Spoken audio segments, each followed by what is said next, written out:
We got a couple of former Buckeyes on the line right now. Gentlemen, how are we doing today? We're great. Ready to go. All right. We got At least I am. I can't speak for Steve. How you been, Steve-O? Coming fresh off the state championship. You got to tell us, man, how was that run for Bishop Watterson?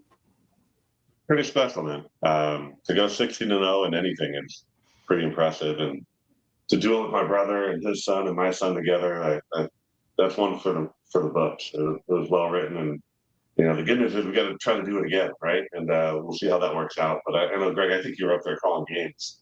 Playing up I was sitting here. I got to watch. It's an unbelievable place, and it was a lot of fun stuff. Well, I mean, hell, your guys' defense gave up what, 6.5 a year, a game on the year. I mean, that's just insane. Listen, if you really want to dig into it, it was better than that because on special teams, we gave up, I think, more points than our defense, right? I mean, we had a couple block punts, safety. So if you actually really dig into the details, our defense and what my brother and Coach Kennedy did was elite. It's for the record books. Like, it was unbelievable. They only gave up 111 points the whole year. So pretty special. That's pretty crazy. Well, congrats to Bishop Watterson and also my best friend, Chris O'Meara. Shout out to him watching the show today. He's down in Atlanta about to get lit, walk in the stadium tomorrow. His son plays for Olentangy Liberty, who also won a state championship in Ohio and, had a great season. And I watched both the games and I'm proud of you guys and pretty happy. Ohio, if people don't know, Ohio high school football is where it's at. I live in Tennessee now, and it's gotten better down here, but nothing close to what they got up there in the Ohio State area. The high school football up there is top notch, and bunch of really good games leading up to the state championship, and then a couple of doozies in the final. But we're gonna break down the national championship today, boys, and obviously, this 2024 season, I've been pretty happy with it. I know some of the fans, I say in quotation mark, or the fanatics as they are, the dumbasses who never played college football and never coached it, know nothing about it, wanted to fire our coach a couple of weeks ago. And I haven't heard a whole lot from those folks the last couple of weeks, but I just want to get you guys both feelings on this. Greg, I want to go to you first and just, what did you think about this season as a whole, and the road that took the Buckeyes to get here? I guess what do you think about this season in 2024 and the job that Coach Day and his staff have done, getting them to this point? Yeah, and first of all, I was to chime in. Congrats, Steve, on the championship with Watterson. I got to see the last two games in the booth, and I love watching championship teams, and I could tell that was a championship team. And they met their match in the final, but they found a way to win late, and that had to be very special for you guys. So for you guys as a family and as a team. So congrats on that. But to answer your question, it's been an interesting year, and I think this era, now that you get the playoff year where you got to win more than 2 games, is different. That's one thing we're learning this year is, yes, we lost to that team up north, but you're seeing a team that has had a ton of potential, but really hasn't met their potential until December, January. And that's what I kept telling people I said this back in October, it's all about the team that's playing best in January. It's not about the team that's playing best in September and October, which was Oregon. And you got to give them all credit. But poor Oregon had to play Ohio State at the wrong time. But that's the way this thing is made up now. So, and also I'd say, I'll just go right there because I've got friends that are Michigan fans, and I don't mind saying the word Michigan, by the way. I don't care. I have respect, but they were a good football team at the end, and they proved it by beating Alabama. And I think sometimes people forget that. They get too lost in we have to beat them, whatever. We want to beat them. But they practice too, by the way. They're well coached too. Could we play better? Yeah, but that's water on the bridge. Look at where we're at now. And this team has gone through the gauntlet, literally, when you look at who they've beaten the last 3 games, and they got to do one more. So it's been a very interesting year. Obviously, expectations were high, but as I look at this team, I'll just say that I see a team that has really grown and matured, and there's a tremendous team chemistry that is really, I would say it's unparalleled because Notre Dame has it too. But I see a team that's really come together. And the reality is the loss to Michigan is what really galvanized this team. I mean, I think if you look back, it took that for them to regroup and say, hey, guys, look, we can't go there again. We got to go to where we're capable of going. And so far, they're 3 out of 3 for doing that, and they got one more tomorrow night. Yeah, no, well said, Greg. And that's what it's about, man. I mean, at this point, you don't have to go undefeated. And as Dabo, I don't like to quote Dabo Swinney, but as he said, the appreciation has is not equal to the expectations anymore. And people, they don't appreciate what you do. They just expect you to win every game every year, and that's just not possible. You're not in this era. You're not going to win every game every year. And, Steve, I think back to, all the times that Ohio State has, lost one game or maybe lost 2 games and been left out of this playoff. I think this 12-team playoff is a good thing, for the Buckeyes this year and for the Buckeyes moving forward. There's been lots of times we've been able to compete and been close to the top 4 or maybe should have been in the top 4, but just weren't because we lost the last game of the season. What do you think about, the 12-team format moving forward? And what do you think about, looking back on it? I mean, do you think there was a couple of times that maybe, we could have, won a couple of titles had we not gotten outcasted because of losing, one game? At first with the 12 team, I was kind of against it. Didn't think it was going to be great. And now watching it play out, I don't think you can find it any better, to be honest. I mean, yeah, you could tweak it here and there, but the reality is you got the best teams in it right now. To Greg's point, you're not going to go undefeated. You got to be playing hot in January, and the right teams are, right? And so if you look at the playoffs right now, the 2 teams that are in it deserve it. They belong there. And, looking at years past, do I think we could have, had a fighter shot at it? Yeah, for sure. But it's hard to tell, right? You go back and rewind these things, and they'd all play out pretty differently. But for the most part, I mean, to Greg's point, I want to chime in on I had a good friend ask me the other day, would you have rather beat Michigan or win the national championship? And the answer is win the national championship. Yeah. We play Michigan every year. Yeah. And I know fans aren't going to like that. I really don't give a shit, to be honest. The reality is the football world that we grew up with is no longer the same football world that we live in today. And so if you think of the NFL, right, how many teams have gotten undefeated in the NFL? 1. Yeah. It's really hard to do, right?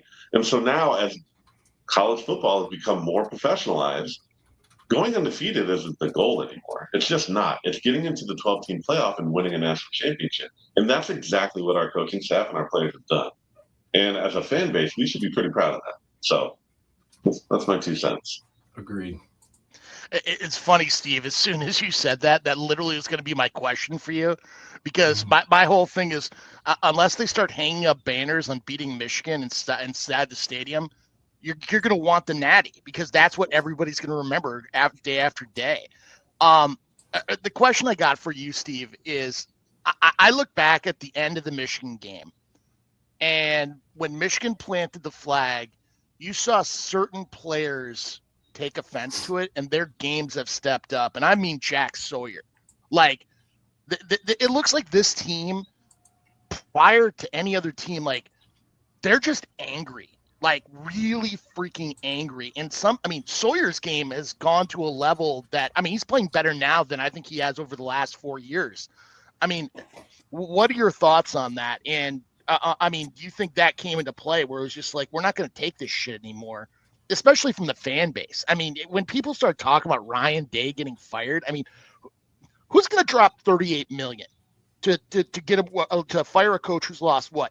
Nate, 10 games? 10 games. 69 and 10 right now. What are your thoughts, Steve? Yeah, I think necessity is an unbelievable motivator, right? If you look at the guys that came back, they came back for a reason. And losing that Michigan game made the finality of their college careers reality, right? It hit them in the face. And Nate, you said it earlier, that was a great opportunity for them to learn something, right? It's unfortunate that we had to lose to Michigan to realize that. But, the Jack Sawyers, these guys realize this is their last, every time they stepped on the field for the last 3 games, right? That was the last 60 minutes of football they're going to have, potentially, right? They got to go out and do their jobs and then playing with their hair on fire. So that's what you're seeing. You know, that Michigan game was unfortunately a slap in the face, a wake up call, whatever you want to call it. But now going into the playoffs, they realize every game from here on out, it's win or go home, right? And especially for the seniors that came back. So that's what we're seeing. They are playing with a chip on their shoulder. I think they do have something to prove, and it's been evident by what they're putting on the field. Yeah. Well, we got while we've got two quarterbacks here, I'm going to dig into these quarterbacks a little bit. And first off, before we get to the two guys that are actually playing this game, I want to talk a little bit about how they got here. And what I mean is, both of these guys are let's just say it, they're free agent veterans. That's what these guys are. And that's what Ohio State did. They went out and got a guy that played a lot of games at Kansas State. Notre Dame went and got a guy who played a lot of games at Duke and brought them in. And Greg, I want to go to you first. Is that, what is the formula, I guess, going forward after, everybody else, it's a copycat league. It's copycat college football. They see something, everybody else wants to do it. How do you balance now, I guess, going forward, bringing in a Grizzly veteran, these guys playing 3 or 4 years, or developing your own, young freshmen, redshirt freshmen, and how do you decide, I guess, who to throw out there and when, based on, what we're seeing here? Well, I think most coaches would rather have a guy with a couple years experience within their program, but certainly this is a testament that you can bring a guy in for 1 year and get it done. But Michigan last year had J.J. McCarthy, he was the guy that had been there multiple years. So there's multiple ways to do it, but if it depends on your quarterback room, really. I mean, I think that's every year's free agency now. So if your quarterback room is light, you don't have the guy you want. And those guys know. Steve knows this. The guys know in the room. Like the guys know in the room right now who's going to play next year at Ohio State. Guarantee you. I think I do too, by the way. So it's a year. Tell us. Look, I love these. We won't. We're not answering that one yet. I love these two quarterbacks. I really like Riley Leonard. I have a lot of respect for him. I love his feet. He gets knocked for not being able to, being that great of a thrower. He's very capable of making throws. He made some great throws last week. But his feet, he doesn't look as fast as he is. He is lightning quick. Probably like a Steve Bellisari, maybe a little quicker. He can move. He's great in the pocket. He's great when plays break down. So really like him. And certainly Will Howard. I mean, he continues to get dogged. I don't know why. If you look at his statistics throughout the playoff, I think he's completing 75% of his passes. I mean, he is on fire and he's accurate. So I'm really happy for him. I was able to meet him earlier this year. My son and I met him back in the spring. And from the get-go, people were asking me. And here's what he said to me that stood out, which was he didn't feel he really got coached very much at Kansas State, which blew me away. And he was hungry for the coaching. He asked them to coach him hard. I'm like, well, you're at the right place. You got two guys. They're gonna coach him hard, but you can't get coached by two better guys offensively than what he's getting here. And certainly we are seeing the fruit of that. So I'm a fan of both these guys. I think they've kind of risen through the ranks, and now is their opportunity to shine. They weren't big 5-star guys coming in, so and the fact that they know each other is pretty cool. So, I'm excited. I'm rooting for both of them. Obviously, I know which one I want to win, but I am a fan of Riley Leonard as well. Hey, Greg, I got a question for you. I kind of flipping the script and talking about Notre Dame this week. I want to get your thoughts on Marcus Freeman and the coaching job he's done this year. I mean, everybody keeps talking about the Northern Illinois game, which you could have lost your locker room at that point. I mean, he's had some rough losses throughout his time period there. But what amazes me from watching him and the stability of that program is all the injuries they've had to really key guys. I mean, especially in the offensive line, losing Morrison, now Kaiser. Their defensive line is small, yet he's finding ways to win. I mean, what are your thoughts on Marcus Freeman? I mean, he's also an Ohio State guy too as well. And I mean, you look at what he's done coaching-wise, it's quite frankly amazing. Right. Well, I'll disagree that everybody's talking about Northern Illinois. But yeah, that's the similarity is their team. They had their loss too, right? That defined their season, right? Who would have thought they could lose to Northern Illinois? But boy, they turned it around since then. Look, and Marcus is a tremendous coach. He's a young guy. He's a high energy guy.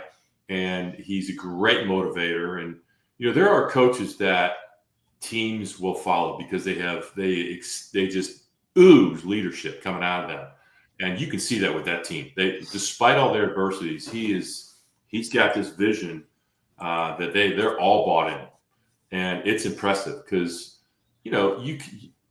I've been around programs where coaches lose teams. And obviously, these two coaches are nowhere near that. But when you have adversity set in, there's a risk of that where you can lose a team. You can lose certain parts of the team. You can lose your coaches. So the fact that he's held that together is really, really impressive. I think he's going to be a great coach for a long time there. I'm not surprised at all by what he's doing. And, look, to win a championship, you got to navigate a lot of stuff. It's not going to be a smooth ride. It never is. And to get to this gauntlet, just to get to the championship game is an amazing, amazing thing. So regardless of whether Notre Dame loses or not, he's had a tremendous year, and they're just going to keep getting better. Yeah. And, obviously this whole season – go ahead. Real quick. Go back to the way Marcus played his career at Ohio State. Yeah. It's exactly how he's coaching. Yeah. Right? No one should be surprised. Marcus was tremendous as a player, as a teammate, and he's continuing exactly what he did at Ohio State at Notre Dame. So, hats off to him. I think he's doing a hell of a job. Yeah, I hope Brian Kelly's watching. It always amazes me watching him. When something bad happens, he's got the ultimate poker face. You just all right, next play. I've never seen a coach where the highs are never too high, the lows are never too low. It's just steady. And you look at his halftime interviews or whenever they bring him over, it's kind of like this, all right, let's go. He's almost like flatlining watching the game in many ways, which, let's be honest, the players feed off the coach. Yeah, they do. If you're going to be a great coach, you got to be able to do that. That's without a doubt. All the great coaches can handle that. That you can't get stuck on your emotions too long. And he excels at that. And he's also put together a great coaching staff, by the way. Let's give him some credit for his two coordinators. He's got two of the best coordinators in the nation. Al Golden and Mike Denbrock are doing a fabulous job. So he's got a foundation there where he can do the head coaching duties and do them well, and then interject where he needs to. So he's got it going on there with players and coaches. No doubt. And now it comes down to this, and there's one last game. And Steve, I'll ask you first. What do you think is going to be the difference, I guess, in this one? I look at Will Howard is obviously going to be a factor. His decision making is kind of what makes this offense go when he's getting people open and picking the right reads. But you guys know more than me what's going to make this work. What do you think is the key to the offense flowing like it did, especially in the first two games? And what do you think on the other side is the key for the Irish? I've said this all year. If you're going to win the championship, I don't care what level of football you're at, NFL, college, you got to be able to run the ball well. You got to be able to convert on third down and play really clean defense, right? Win the turnover battle. And if you just look at what we've done in the playoffs, right? We've been super efficient on offense. We've converted the majority of our third downs. We've run the ball really well, and we haven't turned it over, right? And so if you go look at paper, Notre Dame's they're built to beat Ohio State, to be honest, right? The games that we lost, right? We didn't win on third down. We didn't run the ball well, right? And we didn't do that against Oregon. We didn't do well on third down, and we didn't run the ball against Michigan. And they played a too high shell on us because they had those two D tackles that they won up front. So Michigan back end, Notre Dame can play good in the back end, which they will, right? They're good at that and stop the run. We're going to be challenged. I don't see that happening, right? So the key to our game is being efficient on third down and run the ball, and I think we'll be fine doing that. What are your thoughts, Greg, on that too, as well? Or are you pretty much in agreement with Steve on that answer too? For the most part, yeah. I think to win a national championship, you got to be solid in all phases. Both teams are really sound in special teams, so to me, that's kind of a wash. When you look at the coordinators for both teams, they're all great. To me, that's kind of a wash.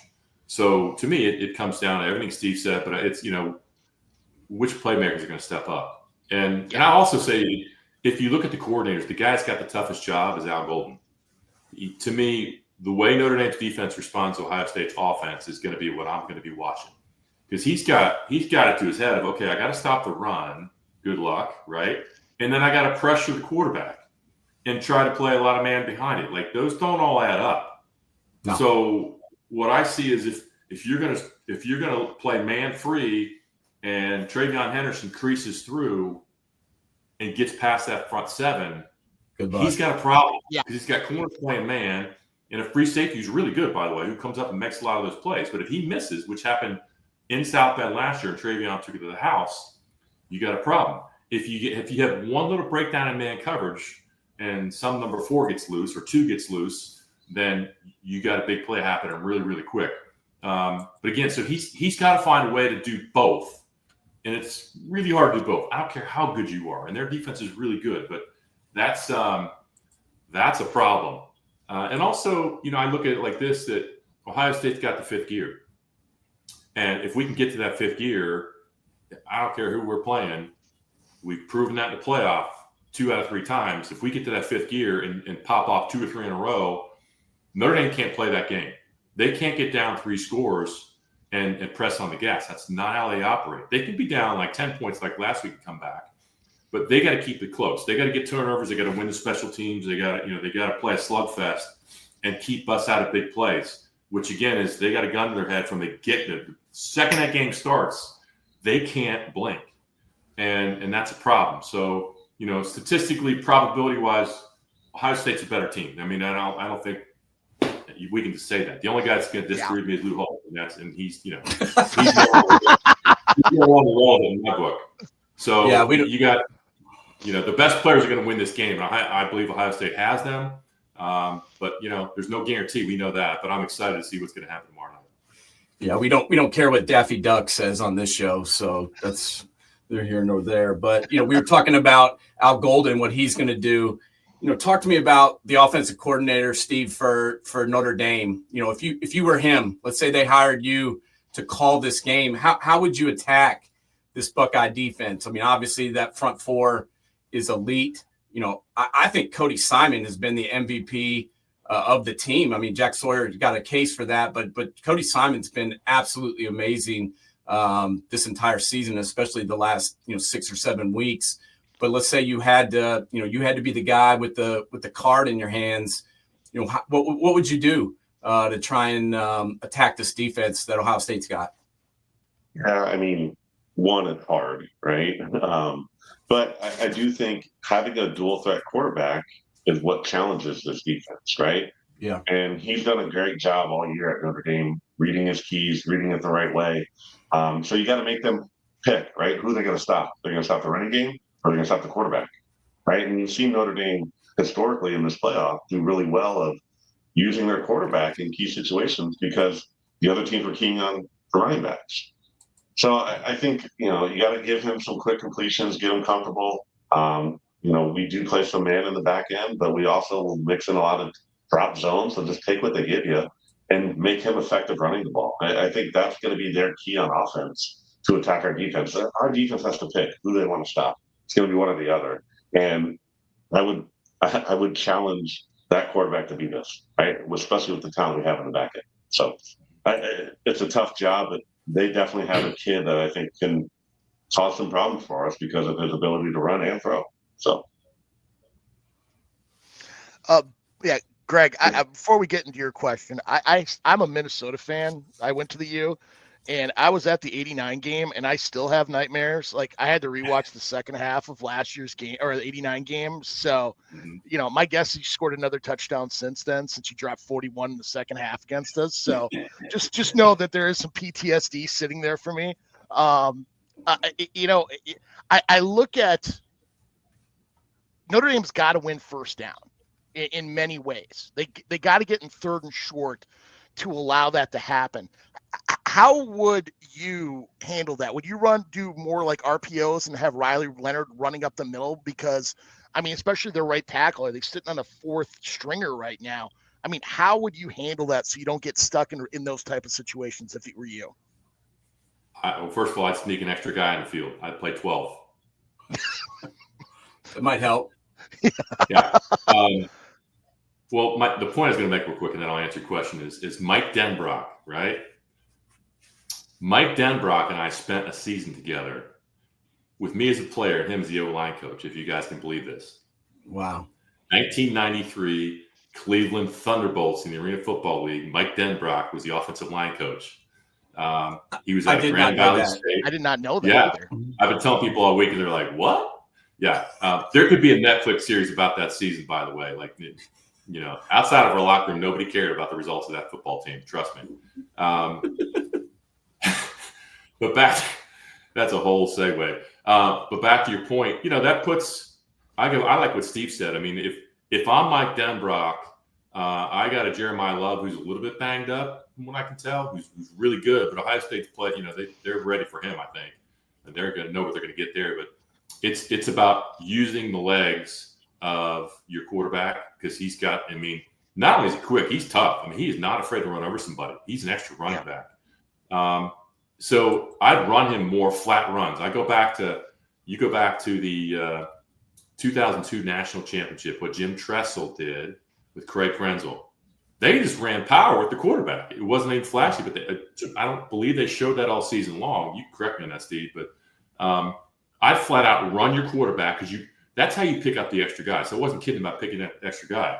You got a wing in there. You can lead with the wing. You can go, 4 wide and still lead with a wing, and maybe even lead with the back if you want to go 3 wide and get 2 guys up in the hole and literally go right at Ohio State. That's what I would do, because there's no tomorrow, right? Like, so what about saving your quarterback? I mean, they actually got a decent backup in Angeli who can throw the ball. So to me, Riley Leonard would rush for 100 yards, because he rushed for about 20 times by design, let alone on pass plays that are going to break down. And I'd throw more RPOs. I would try to stress our defense with the RPOs, because you're pulling guys up and throwing over their heads, which he has proven he can throw that. Will it work? I don't know, but I think he's got to throw it at us. I'd flat run him by design, especially on first downs. And even on 3rd and 5, 3rd and 6, I'd put him in an RPO situation with a lead blocker to let him use his feet. And if he wants to throw it, fine. If not, go run and go get it. Yeah, well, we're about to find out. And, there's a lot of pressure, obviously, going into this game. We're about to get out of here. But before I let you guys leave, I want you both to kind of give us, back when you played, obviously there was pressure then, there's pressure now. How did you deal with the pressure and cope with it, to get going? And, what, I guess, is your, favorite memory from when you played, and what sticks out and can you just, never forget from when you were there? Steve, you go first, and then Greg, follow him up and give us both what you got. Yeah, well, the first part of your question, what the kids deal with today is something we never had to with social media. And I'd pick up the lantern and read it. Okay, it didn't really hurt my feelings too much. It wasn't that big of a deal. But, you pick up your phone now and you could have a million people with their whatever opinion they want to have about it. And, I think I go back to it. It was really the team, right? No matter what pressure or whatever we were dealing with, it was the guys in the locker room that made all the difference, right? And so I've been asked that question, like, what's your favorite memory? And it's hard, because there are days where it's a summer workout, getting up at 6 a.m. and the guys in the locker room and we're all cutting up, having fun. Those memories are hard to replace. But, as far as a game or anything like that, really my freshman year, we played on the road at night at West Virginia. And I remember coming off the bus with my CD player. Yeah, back then we didn't have MP3s, right? And it was just a special moment, right? Realizing, my dad had played at Ohio State, my brother played, and here was my first opportunity to go do that. And for me, that was special, right? Walking out, it was a hostile environment. And I had a couple of friends from my high school that were playing for West Virginia at the time. So it just kind of all came together at that moment. But there's a lot of other special memories that go into that, but hard to pin down just one. Yeah. Greg, what about you? I think from a preparation standpoint, you learn real quick how to manage your emotions. My first Michigan game, it took me the entire first half to settle down. I was so jacked up. I overthrew, I don't know how many balls in a row, and literally it took me a half. And Steve, you're old. CDs. I was listening to, I was tape player. Because I'm old. My cassette player. I remember being on the bus coming into Ohio Stadium in my first start against Michigan, and my energy was just I couldn't contain it. It is just different. So, but obviously, the more games you start, you get better prepared for that. So I think we look at this team this year. Look, they're going to be ready for this game. I mean, the last 4 games they played, significant games that are hyped. So this one it's got a different title to it, right? But I will say this about the last thing about the team is they're focused. They know what their goal has been. They've been very open about that. Clearly know the expectations out there that they'll be ready. But for me, I would say, like Steve, there's not just one. Obviously, the Minnesota game was a big one, right? Because the offense was getting involved. I was the guy that couldn't throw the ball, but I'm the one that had the handcuffs on a first down. When they took handcuffs off, because we had to, because we were down by 31, funny thing happened along the way. We actually threw for 306 in the second half. Just saying. Like Steve, I missed the locker room. I do miss that. But for me, coming off the bench to help Earl Bruce win his last game at Michigan was a huge deal for me. That was a validator for me. Throwing my first winning touchdown pass against LSU and beating the SEC. That was watching those guys cry. That was pretty special. There's a few other ones, but those are a few that really stand out to me. And like Steve, the camaraderie, like just with the guys is something that you can't replace. And that's something that this team really, really gets. They just want the extra week of practice. Like, they want to play in the national championship. They want the extra week with each other. So that's how galvanized this team is, which I think is going to show up tomorrow night in the way they play for each other. I agree. Steve, what do you got, man? What's the score? Who's winning? So I think we win. I think it'll be closer than a lot of people want, but it's going to be anywhere between 10 to 14 points. It's hard to say, right? And Greg mentioned it. Like, we do have that fifth gear. It could be another 28-14 type game, or it could be 42 to 17 really quick. It just depends on that first to second quarter, right? I mean, about the third or fourth drive, right? The first 20 plays on each team, they're going to be scripted. They're going to be their best plays. But about that third or fourth drive, that's when the game settles in, and you'll know really quickly. So, yeah, we'll see. But, I mean, I'm not nervous about this game. I think they are designed to beat us, and they're a hell of a football team. I respect, Marcus obviously a ton. I think if we play our game, we play clean. I don't know how we lose this one. What do you got, Greg? It's about the fifth gear to me, and I look at I look at this from the lens of I've been in the broadcast booth for the last 20 some years. I watch a lot of teams go through. Now, this is state championships, but I also watch. I really follow teams that win national championships. And Steve talked about the formula, and I've seen that. Ohio State's got the formula in spades, and they do have the fifth gear. And that's something that Watterson showed. I saw Watterson in the state semifinal go down early to a very, very good London team, and then explode, absolutely explode, and the game was over. And it was the biggest quarter I've ever seen in all my years of broadcasting. It was, and he knows, he smiled. It was unbelievable. It was like 8 degrees wind chill. I mean, I don't know how they did it, but my point is that Ohio State has that. And I look at teams about what they did the last game. Ohio State's offense versus Texas, I'll give them a B. When they got in the red zone, they scored. And obviously we got the late defensive score. It wasn't their best offensive effort. They're not going to do that 2 games in a row. They're not. They had 10 penalties, which killed a lot of drives. So I like the fact that offensively, this team has been working on those things for the last week, knowing like, guys, we can't do that again. If they do that again, we're going to be in a close game. And if we're in a close game, that just feeds Notre Dame in the way that they know how to win. So I see that fifth gear kicking in. I don't know when it's going to kick in. I don't think it's going to be right away like we saw in the Rose Bowl. But when it kicks in, and here's my thing. You got to be up by more than 14 points.